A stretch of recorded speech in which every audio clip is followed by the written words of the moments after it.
Rich Dad, Poor Dad, Chapter 2. Lesson 1. The rich don't work for money. Dad, can you tell me how to get rich? My dad put down the evening paper. Why do you want to get rich, son? Because today Jamie's mom drove up in their new Cadillac and they were going to their beach house for the weekend. He took 3 of his friends, but Mike and I were not invited. They told us we were not invited because we were poor kids. They did? My dad asked incredulously. Yeah, they did, I replied in a hard tone.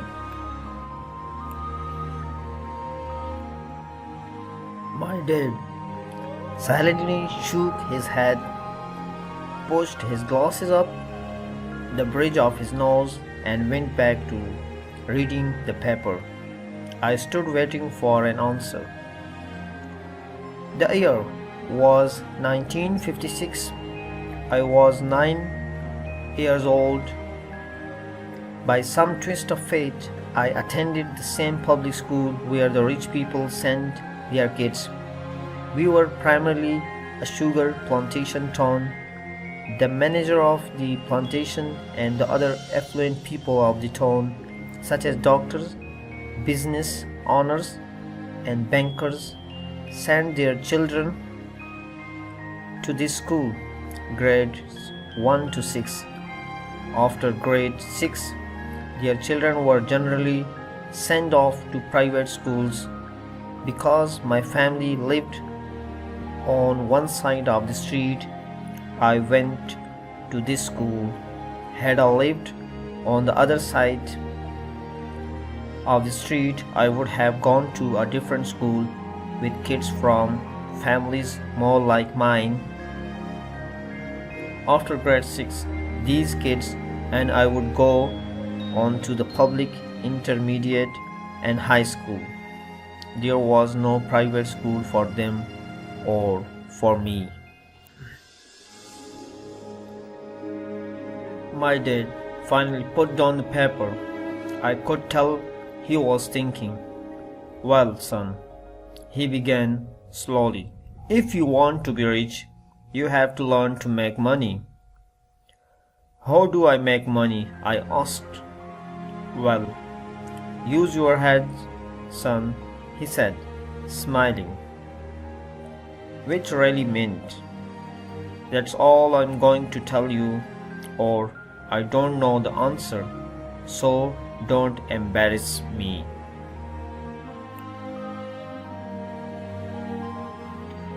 A partnership is formed. The next morning, I told my best friend, Mike, what my dad had said. As best I could tell, Mike and I were the only poor kids in this school. Mike was like me in that he was in this school by a twist of fate. Someone had drawn a joke in the line for the school district, and we wound up in school with the rich kids. We were not really poor, but we felt as if we were because all the other boys had new baseball gloves, new bicycle, new everything. Mom and dad provided us with the basics like food, shelter, clothes. But that was about it. My dad used to say, if you want something, work for it. We wanted things, but there was not much work available for 9 years old boys. So what do we do to make money? Mike asked. I don't know, I said, but do you want to be my partner? He agreed. And so on that Saturday morning, Mike became my first business partner. We spent all morning coming up with ideas on how to make money. Occasionally we talked about all the cool guys at Jimmy's beach house having fun. It hurt a little, but that hurt was good, for it inspired us to keep thinking of a way to make money. Finally, that afternoon, a bolt of lightning came through our heads. It was an idea Mike had gotten from a science book he had read. Excitedly, we shook hands, and the partnership now had a business. For these next several weeks, Mike and I ran around our neighborhood, knocking on doors and asking our neighbors if they would save their toothpaste tubes for us. With puzzled looks, most adults consented with a smile. Some asked us what we were doing, to which we replied, "We can't tell you, it's a business secret." My mom grew distressed as the weeks wore on. We had selected a site next to her washing machine as the place we would stockpile our raw materials. In a brown cardboard box that one time held catsup bottles, our little pile of used toothpaste tubes began to grow. Finally, my mom put her foot down. The sight of her neighbors' messy, crumpled, used toothpaste tubes had gotten to her. "What are you boys doing?" she asked. "And I don't want to hear again that it's a business secret. Do something with this mess or I'm going to throw it out." Mike and I pleaded and begged, explaining that we would soon have enough and then we would begin production. We informed her that we were waiting on a couple of neighbors to finish using up their toothpaste so we could have their tubes. Mom granted us a 1-week extension. The date to begin production was moved up. The pressure was on. My first partnership was already being threatened with an eviction notice from our warehouse space by my own mom. It became Mike's job to tell the neighbors to quickly use up their toothpaste, saying their dentist wanted them to brush more often anyway. I began to put together the production line. One day my dad drove up with a friend to see 2 9-year-old boys in the driveway with the production line operating at full speed. There was fine white powder everywhere. On a long table were small milk cartons from school, and our family's hibachi grill was glowing with red-hot coals at maximum heat. Dad walked up, cautiously, having to park the car at the base of the driveway, since the production line blocked the carport. As he and his friend got closer, they saw a steel pot sitting on top of the coals, with the toothpaste tubes being melted down. In those days, toothpaste didn't come in plastic tubes. The tubes were made of leads. So once the paint was burned off, the tubes were dropped in a small steel pot, melted until they became liquid, and with my mom's pot holders, we were pouring the leads through a small hole in the top of the milk cartons. The milk cartons were filled with plaster of Paris. The white powder everywhere was the plaster before we mixed it with water. In my haste, I had knocked the bag over, and the entire area looked like it had been hit by a snowstorm. The milk cartons were the outer container for plaster of Paris molds. My dad and his friends watched as we carefully poured the molten lead through a small hole in the top of the plaster of Paris cube. "Careful," my dad said. I nodded without looking up. Finally, once the pouring was through, I put the steel pot down and smiled at my dad. "What are you boys doing?" he asked, with a cautious smile. "We are doing what you told me to do. We are going to be rich," I said. "Yup," said Mike, grinning and nodding his head. "We are partner." "And what is in those plaster molds?" Dad asked. "Watch," I said. "This should be a good badge." With a small hammer, I tapped at the seal that divided the cube in half. Cautiously, I pulled up the top half of the plaster mold and a lead nickel fell out. "Oh my God," my dad said. "You're casting nickels out of lead?" "That's right," Mike said. "We doing as you told us to do.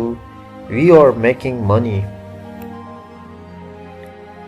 My dad's friend turned and burst into laughter. My dad smiled and shook his head. Along with a fire and a box of spent toothpaste tubes, in front of him were two little boys covered with white dust and smiling from ear to ear. He asked us to put everything down and sit with him on the front step of our house. With a smile, he gently explained what the word counterfeiting meant.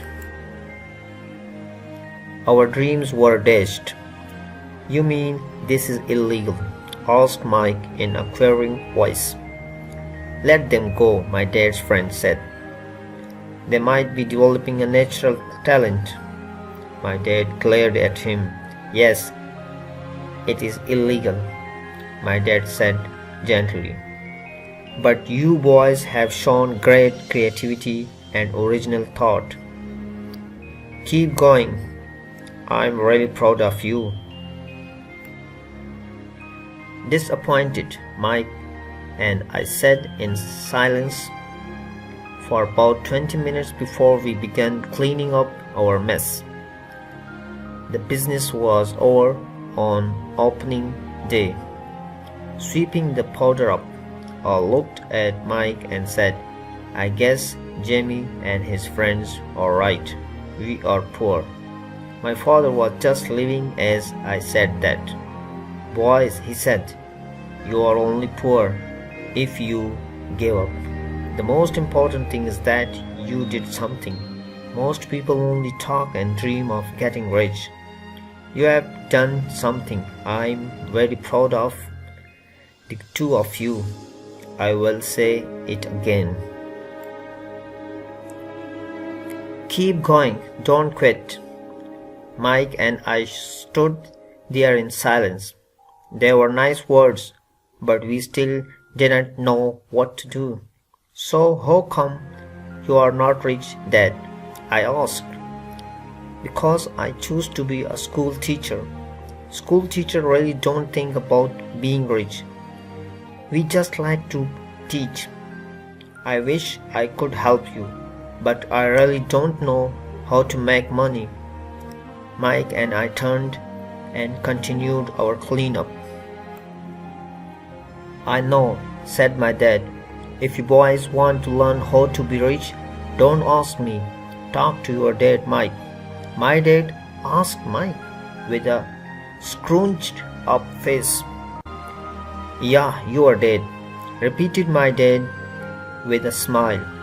"Your dad and I have the same banker, and he raves about your father.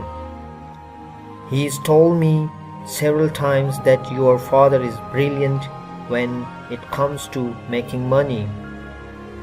My dad? Mike asked again in disbelief. Then how come we don't have a nice car and a nice house like the rich kids at school? Nice car and a nice house doesn't necessarily mean you are rich or you know how to make money, my dad replied. Jimmy's dad works for the sugar plantation. He's not much different from me. He works for a company and I work for the government. The company buys the car for him. The sugar company is in financial trouble and Jimmy's dad may soon have nothing. Your dad is different, Mike. He seems to be building an empire, and I suspect in a few years he will be a very rich man. With that, Mike and I got excited again. With new vigor, we began cleaning up the mess caused by our now defunct first business. As we were cleaning, we made plans on how and when to talk to Mike's dad. The problem was that Mike's dad worked long hours and often did not come home until late. His father owned warehouses, a construction company, a chain of stores, and 3 restaurants. It was the restaurants that kept him out late.